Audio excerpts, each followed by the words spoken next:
Welcome to my channel. இந்த வீடியோவில் என்ன பார்க்க போகிறோம்னா சிலுவை பாதை 2 அதோட பார்ட் 2, அதாவது 8th ஸ்டேஜில் இருந்து 8வது ஸ்தலத்துலேருந்து 11வது ஸ்தலம் வரைக்கும் இதில் பார்க்க போகிறோம். வாங்க வீடியோக்குள்ளால் போகலாம்.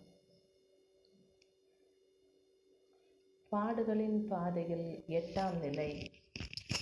இயேசு எருசலேம் மகளிருக்கு ஆறுதல் கூறுகிறார். திவ்ய இயேசுவே, உம்மை ஆராதித்து வணங்கி உமக்கு ஸ்தோத்திரம் பண்ணுகிறோம். அதேனென்றால் அச்சிஷ்ட பாரமான சிலுவையை கொண்டு உலகத்தை மீட்டு ரட்சித்தீர். எருசலேம் மகளிரே, நீங்கள் எனக்காக அழ வேண்டாம், மாறாக உங்களுக்காகவும் உங்கள் பிள்ளைகளுக்காகவும் அழுங்கள். எதற்காக அழ வேண்டும்? பிறர் கலங்குவதற்காக அழ வேண்டாம், பிறரை கலங்க வைத்ததற்காக அழுங்கள். மெழுகு உருகுகிறதே என்று வருந்தாதே, விதைகள் மடிகின்றனவே என்று மறுவாதே, வேர்கள் சருகாகின்றனவே என்று சலிப்படையாதே. அவை எல்லாம் மனிதா உன் நன்மைக்கே.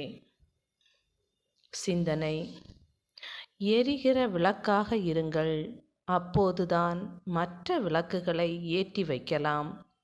உளிப்பட்ட கல் சிலையாவது போல் வலி கொண்ட மனம் வலிமை பெறும். நம்பிக்கையோடு செயல்படு, நல்லதே நடக்கும். ஒருவருடைய சாதனைக்கு நீ காரணமாக இரு, யாருடைய வேதனைக்கும் எப்போதும் காரணமாக இருக்காதே. நம் வாழ்வின் தரம் ஆடம்பரத்திலோ உடுத்தும் உடையிலோ இல்லை, மாறாக இறந்த பிறகு எத்தனை பேர் நம் பிரிவால் வருந்துகிறார்கள் என்பதில்தான் இருக்கிறது. ஜெபம். இயேசுவே, எங்களுக்காகவும் எங்கள் பாவங்களுக்காகவும் மனம் வருந்தும் வரம் தாரும். எங்கள் பேரில் தயவாயிரும் சுவாமி, எங்கள் பேரில் தயவாயிரும். மரித்த விசுவாசிகளுடைய ஆத்மாக்கள் சர்வேஷ்ட இரக்கத்தினால் நித்திய சமாதானத்தின் இளைப்பாற கடவது. ஆமென். பாடுகளின் பாதையில் 9ஆம் நிலை. 3ஆம் முறை இயேசு கீழே விழுகிறார். திவ்ய இயேசுவே, உம்மை ஆராதித்து வணங்கி உமக்கு நன்றி அறிந்த ஸ்தோத்திரம் பண்ணுகிறோம். அதேனென்றால் அச்சிஷ்ட பாரமான சிலுவையை கொண்டு உலகத்தை மீட்டு ரட்சித்தீர். கண்ணு கெட்டிய தூரத்தில் கல்வாரி. யூத மரபில் 3 முழுமையை குறிப்பது. இயேசுவின் வாழ்க்கையில் பிறப்பின் போது இயேசுவை சந்தித்த ஞானிகள் 3, நெருங்கிய சீடர்கள் 3 பேர். இயேசுவை பேதுரு மறுதலித்தது 3 முறை. இயேசு சாவை அறிவித்தது 3 முறை. கோயிலை கட்டி எழுப்புவேன் என்று கூறிய நாட்கள் 3. 3 முறை விழுந்தவரிடம் பூமி சொன்னது, நீ 3 முறை விழுந்தவன் அல்ல, 2 முறை எழுந்து வென்றவன். எழுந்திரு. நம் பாவத்தின் கொடுமையால் முழங்கால் மண்ணில் பதிய விழுந்து திரு ரத்தம் வெளியேற சிலுவையுடன் தன் இலக்கை நோக்கி நடக்கிறார். சிந்தனை: கடினமான பாதைகள் உன்னை வீழ்த்தாது, ஆனால் உறுதியற்ற மனப்பான்மைதான் வீழ்த்தும். பாதைகளில் தடைகள் இருந்தால் அதை தகர்த்துவிட்டுத்தான் செல்ல வேண்டும் என்று இல்லை, தவிர்த்துவிட்டும் செல்லலாம். எறும்பை போல. நாளை மட்டுமல்ல, இன்றும் நம்முடையதுதான். பாதங்கள் நடக்க தயாராக இருந்தால் பாதைகள் மறுப்பு சொல்லப் போவதில்லை. கவலைகளை தூக்கி கொண்டு திரியாதே, அவை கைக்குழந்தைகள் அல்ல. தூங்கி எழுந்தால் பூமி உனக்கு படுக்கையாகிறது, எழுந்து நடந்தால் அதுவே உனக்கு பாதையாகிறது. நீ விழித்து எழும் திசை பூமிக்கு கிழக்கு, உன் விரல்களில் ஒளிரும் சூரிய விளக்கு. ஜெபம். இறைவா, துன்பங்களில் வீழ்ந்தாலும் எழுந்து உன் பயணம் தொடர வரம் தாரும். எங்கள் பேரில் தயவாயிரும் சுவாமி, எங்கள் பேரில் தயவாயிரும். மரித்த விசுவாசிகளுடைய ஆத்துமக்கள் சர்வேஷ்ட இரக்கத்தினால் நித்திய சமாதானத்தின் இளைப்பாற கடவது. ஆமேன். பாடுகளின் பாதையில் 11ஆம் நிலை. இயேசுவின் ஆடைகளை களைகிறார்கள். திவ்ய இயேசுவே, உம்மை ஆராதித்து வணங்கி உமக்கு நன்றியறிந்த ஸ்தோத்திரம் செய்கின்றோம். அதேனென்றால் அச்சிஷ்ட பாரமான சிலுவையை கொண்டு உலகத்தை மீட்டு ரட்சித்தீர். நாம் பார்ப்பதற்கேற்ற அமைப்போ அவருக்கு இல்லை, நாம் விரும்பத்தக்க தோற்றமும் அவருக்கு இல்லை. ஆடையில்லா மனிதன், அரை மனிதன், ஆள் பாதி ஆடை பாதி. ஆடை களைந்த நெல் அரிசியாகிறது, ஆடை களைந்த விதை செடியாகிறது. ஆதியில் ஆதாம் அருளின் ஆடையை இழந்தான். அதை நமக்கு பெற்றுத்தர இயேசு தன் குழந்தை பருவத்தில் தன் அன்னை தையல் இல்லாமல் தைத்த தன்னோடு வளர்ந்த ஆடையை இழக்கிறார். தன் உடலோடு ஒட்டி இருந்த ஆடையை உரிக்கும் பொழுது அவமானத்தாலும் பீறிட்டெழும் இரத்தத்தினாலும் வேதனை அடைகிறார். சிந்தனை: குத்தும் ஊசியிடமெல்லாம் வாதாடி கொண்டிருந்தால் ஆடை தன் அழகை இழந்துவிடும். வெட்டும் கத்திரிக்கோலிடம் வாதாடினால் ஆடை தன் வடிவமைப்பை இழந்துவிடும். சில காயங்கள் நம்மை நேர்த்தி செய்யும் என தெரிந்தால் மகிழ்ச்சியாய் ஏற்றுக்கொள்ள வேண்டியதுதான் ஆடை போல. அவமானமும் அனுபவமும் தான் வாழ்க்கையின் மிக சிறந்த ஆசான். அவை கற்றுக் கொடுக்கும் போதனையை எந்த விலையுயர்ந்த புத்தகமும் கற்றுக் கொடுக்காது. காரணம் இல்லாமல் நான் வலிகளை தரமாட்டேன், வலிகளை தந்தாலும் வழிகாட்டாமல் விடமாட்டேன். உளிப்பட்ட கற்கள் சிலையாவது போல் வலி கொண்ட மனம் வலிமை பெறும். நீதி தேவதை கண்மூடி தீர்ப்பு சொன்னது போதும், கட்டுக்களை அவிழ்த்து விடுங்கள், அவள் நிஜத்தை பார்க்கட்டும். ஜெபம். அன்பு இயேசுவே, நாங்கள் பிறருடைய புற அழகை பார்க்காமல் அக அழகை பார்க்கும் வரம் தாரும். எங்கள் பேரில் தயவாயிரும் சுவாமி, எங்கள் பேரில் தயவாயிரும். மரித்த விசுவாசிகளுடைய ஆத்மாக்கள் சர்வேஷ்ட இரக்கத்தினால் நித்திய சமாதானத்தின் இளைப்பாற கடவது. ஆமேன். பாடுகளின் பாதையில் 11ஆம் நிலை. இயேசுவை சிலுவையில் அறைகிறார்கள். திவ்ய இயேசுவே, உம்மை ஆராதித்து வணங்கி உமக்கு நன்றியறிந்த ஸ்தோத்திரம் செய்கின்றோம். அது ஏனென்றால் அச்சிஷ்ட பாரமான சிலுவையை கொண்டு உலகத்தை மீட்டு ரட்சித்தீர். உங்களை துன்புறுத்துவோருக்காக ஜெபியுங்கள். பல அற்புதங்களையும் அதிசயங்களையும் நடத்திய கைகளையும், இறை ஆட்சிக்காய் ஓடி ஓடி உழைத்த கால்களையும் நொறுக்கும் விதமாய் இயேசு கத்தி கதற, இரத்தம் வெள்ளமாய் ஊற்றெடுக்க, ஆணிகளால் பதம் பார்த்து அழிவின் சின்னமாய் இருந்த சிலுவையில் அவரை அறைகிறார்கள். பக்குவம் அடைந்தவர்கள் எளிதில் கோபம் கொள்வதில்லை, பிரச்சனைகளை கண்டு அஞ்சுவதில்லை, விமர்சனங்களை பொருட்படுத்துவதில்லை, பாராட்டுக்களுக்கு மயங்குவதில்லை, மன்னிக்க தயங்குவதில்லை, எந்த சூழ்நிலையிலும் அமைதியை இழப்பதே இல்லை. சிந்தனை: இருக்கப்பட்டவன் பொய்யே சொன்னாலும் நம்பும் இவ்வுலகம், இல்லாதவன் உண்மையை சொன்னாலும் நம்பாது. ஏன்னா இங்கே உயிருள்ள மனிதனுக்கும் மதிப்பில்லை, உணர்ச்சி உள்ள மனசுக்கும் மதிப்பில்லை.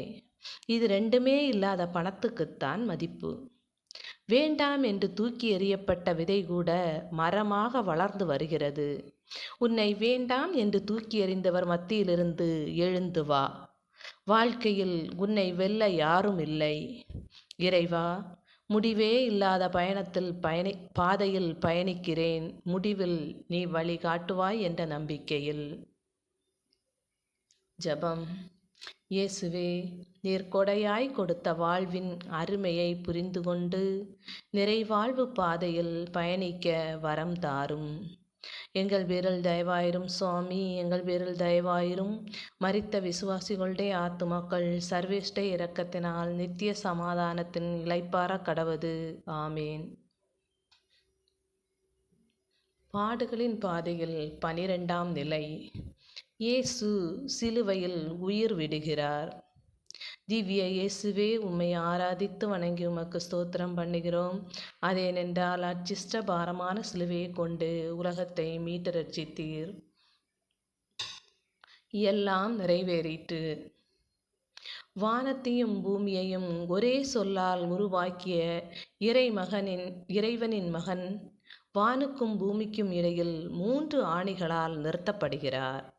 பிறக்கும் போதும் யாரிடமும் சொல்லாமல் வந்தோம், இறக்கும் போதும் யாரிடமும் சொல்லாமல் போவோம். பேனா தவறாக எழுதியதற்காக யாரும் ஒருபோதும் பேனாவை உடைப்பதில்லை. அப்பாவி காகிதத்தை தானே கிழித்து விடுகிறோம். அப்படித்தான் சில நல்ல மனிதர்களையும். இயேசு சிலுவையில் இறக்கும் முன் தந்தையிடம் நமக்காக பரிந்து பேசுகிறார். நல்ல கள்வனை மன்னித்து விண்ணகத்தில் பங்கு கொடுக்கிறார். தன் தாயை நமக்கு அன்னையாக கொடுக்கிறார். தாகம் தாகம் என்று தன் தாகத்தை தணித்து கொள்கிறார். எல்லாம் நிறைவேறியது என்று தன் மீட்பின் பணியை முடித்து தன் ஆவியை தந்தையிடம் ஒப்படைக்கிறார். சிந்தனை. உடலும் உயிரும் சொந்தமில்லை, உற்றார் உறவினர் சொந்தமில்லை, ஓடி ஓடி உழைத்த பணமும் சொந்தமில்லை, ஆசைப்பட்டு வாங்கிய பொருட்கள் கூட சொந்தமில்லை. ஆனால் வாழும் நாட்களில் நீ செய்த பாவமும் புண்ணியமும் தான் உனக்கு சொந்தமானது. புதைக்கப்படும் விதைகள் தூங்குவதில்லை. நான் மலர்வதற்காகவே மறைவானேன். ஒரு முறைதான் வாழ்க்கை பயணம். எந்த நிறுத்தத்தில் எந்த திருப்பத்தில் என்ன நடக்கும் என்று நமக்கு தெரியாது. புதையும் விதைக்கு தெரியாது உயிராய் எழுந்து நிற்போம் என்று. எரியும் திரிக்கு தெரியாது இருளை போக்குவோம் என்று. நம்மை புதைப்பவனுக்கு தெரியாது நாளை நாம் ஏற்றப்படுவோம் என்று. ஜெபம். இயேசுவே, நாங்கள் எப்படி வாழ வேண்டும் என்று வாழ்ந்து காட்டினீர். உம் வார்த்தையை பின்பற்றி வாழ அருள்தாரும். எங்கள் பேரில் தயவாயிரும் சுவாமி, எங்கள் பேரில் தயவாயிரும். மரித்த விசுவாசிகளுடைய ஆத்துமாக்கள் சர்வேஸ்வர இரக்கத்தினால் நித்திய சமாதானத்தின் இளைப்பாற கடவது. ஆமேன். பாடுகளின் பாதையில் 13ஆம் நிலை. இயேசுவின் உடல் தன் தாயின் மடியில் கிடத்தப்படுகிறது. திவ்ய இயேசுவே, உம்மை ஆராதித்து வணங்கி உமக்கு நன்றியறிந்த ஸ்தோத்திரம் பண்ணுகின்றோம். அது ஏனென்றால் அச்சிஷ்ட பாரமான சிலுவையை கொண்டு உலகத்தை மீட்டு ரட்சித்தீர். உன் உள்ளத்தையும் ஒரு வாழ் ஊடுருவும் என்ற சிமியோனின் வாக்கு இப்போது வாழ்வாகிறது. ஆம் என்ற வார்த்தைக்கு பதில் கிடைத்த நேரம். தாலாட்டு பாடி கொஞ்சி விளையாடிய கைகளில் உயிரற்ற உடல். தாய்மடியை காட்டிலும் ஒரு சிறந்த தலையணை இந்த உலகில் வேறு எதுவும் இல்லை. இதயம் கொதித்து ஆவியாகும் போது இமைகள் மூடி திறந்து கொள்கின்றனவே, அதுதான் கண்ணீர். சிந்தனை. நீ சிந்திய கண்ணீர், நீ பட்ட துன்பம் மனிதருக்கு வேடிக்கையாக இருக்கலாம். ஆனால் தெய்வத்திற்கு தெரியும் அதன் வலி என்னவென்று. நீ நிற்கதியாய் நிற்கும் பொழுது உன்னை சுற்றியுள்ள அனைத்து மனித உறவுகளும் விட்டு விலகும். எந்த சூழ்நிலை வந்தாலும் உன்னை விட்டு விலகாத ஒரே உறவு அம்மா. தவிர்க்க முடியாமல் சில இழப்புக்கள், வெளிப்படுத்த முடியாமல் சில உண்மைகள், நம்ப முடியாமல் சில துன்பங்கள், அனுபவிக்க முடியாமல் சில சந்தோஷங்கள், இவைகள் நிறைந்ததுதான் வாழ்க்கை. நீ பிறருடைய சாதனைக்கு காரணமாயிரு, ஆனால் பிறருடைய கண்ணீருக்கு எப்போதும் காரணமாயிருக்காதே. ஜெபம். அன்பு இறைவா, நாங்கள் ஒருவர் மற்றவரின் கண்ணீரை துடைத்து இணைந்து வாழ்ந்திட வரம் தாரும். எங்கள் பேரில் தயவாயிரும் சுவாமி, எங்கள் பேரில் தயவாயிரும். மரித்த விசுவாசிகளுடைய ஆத்துமாக்கள் சர்வேஷ்ட இரக்கத்தினால் நித்திய சமாதானத்தின் இளைப்பாற கடவது. ஆமேன். பாடுகளின் பாதையில் 14ஆம் நிலை. இயேசுவை கல்லறையில் அடக்கம் செய்கிறார்கள். திவ்ய இயேசுவே, உம்மை ஆராதித்து வணங்கி உமக்கு நன்றியறிந்த ஸ்தோத்திரம் செய்கிறோம். அதேனென்றால் அச்சிஷ்ட பாரமான சிலுவையை கொண்டு உலகத்தை மீட்டு ரட்சித்தீர். பறவைகளுக்கு கூடுகள் உண்டு, நரிகளுக்கு வலைகள் உண்டு, ஆனால் மனுமகனுக்கோ தலை சாய்க்கக்கூட இடமில்லை. ஒடுங்கிய உதிரம் உறைய கண்டு நீர் அடங்கிய கல்லறை உமதன்று. கண்ணில் கண்டதெல்லாம் தனக்குத்தான் என தேடி தேடி சேர்த்தும் தேரேறி 4 சுமக்க ஊரோரம் போய் சேர்ந்தால் 6 அடிதான் சொந்தம். மாற்றான் கல்லறையில் கிடத்தப்படுகிறார் இயேசு. மனுமகனுக்கு தலை சாய்க்க இடம் இல்லை என்று சொன்ன வார்த்தை நிறைவேறியது. சிந்தனை: ஒருவர் உலகமெல்லாம் தனதாக்கி கொண்டாலும் தன் வாழ்வை இழப்பாரானால் அவருக்கு கிடைக்கும் பயன் என்ன? நம் வாழ்வின் அர்த்தத்தை தம் வாழ்வின் வழி நமக்கு தந்தவர் இயேசு. முற்றுப்புள்ளி கூட 3 முறை வைத்தால் தொடர்ச்சியாகிவிடும். இறப்பால் முற்றுப்புள்ளி வைத்த இயேசு 3ஆம் நாள் உயிர்த்தெழுந்து சாவை வென்று நம்மை மீட்கிறார். ஜெபம்: இறைவா, நாங்கள் விழுந்தாலும் விதையாக விழ வேண்டும். நாங்கள் உம்மை பற்றி கொண்டு தொடர் பயணம் செல்ல வரம் தாரும். எங்கள் பேரில் தயவாயிரும் சுவாமி, எங்கள் பேரில் தயவாயிரும். மரித்த விசுவாசிகளுடைய ஆத்துமாக்கள் சர்வேஷ்ட இரக்கத்தினால் நித்திய சமாதானத்தின் நிலைப்பார கடவது. ஆமீன். முடிவுரை: இயேசுவின் பாடுகளை தியானித்த நாம் சிறிதேனும் மனம் மாறுவோம். உங்களை கீழே தள்ளி விடுவதில் மற்றவர்கள் வலிமையானவர்கள் என நிரூபித்தால், கீழே விழுந்தாலும் எழுந்து நிற்பதில் நீங்களே வலிமையானவர்கள் என நிரூபியுங்கள். வாழ்க்கையில் சறுக்கல்கள் இருக்கும்போது உடைந்து போகக்கூடாது. தோல்வியை சந்திக்காமல் உயர்ந்தவர்கள் எவரும் இல்லை. கடவுளை நம்பியிரு, பிறரை அன்பு செய். பாதைகள் மட்டுமே வெற்றியை தீர்மானிப்பதில்லை, பயணிப்பவர்களின் முயற்சிகளே அவற்றை தீர்மானிக்கின்றன. மரங்களை கொண்டு பல சிலுவைகளை செய்யும் நாம் நம்மில் ஒரு இயேசுவையாவது உருவாக்குவோம். தேங்க்யூ.